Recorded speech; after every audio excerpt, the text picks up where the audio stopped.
Es pat neatceros, cik gados es sāku pīpēt.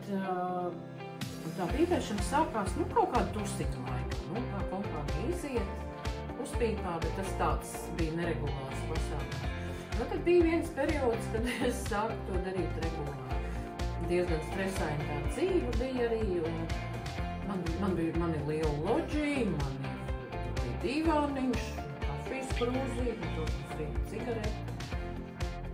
Kā es vienreiz atmetu, es kaut kādu periodu nepīpēju. Vienkārši. Cigaretes bija dārgas. Es laikam sāku mācīties augstskolā. Jā, es sāku braukāt uz Rīgu, un tad kaut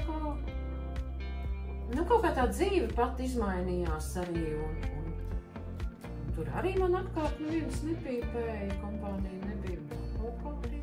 Nē, protams, ka sajūtas ir labas, ja paost rokas tās smird, mazgāt cik grib. Lai gan dzīvoklī es nepīpēju, bet vienalga. Tas ir tāds cena cigaretēm.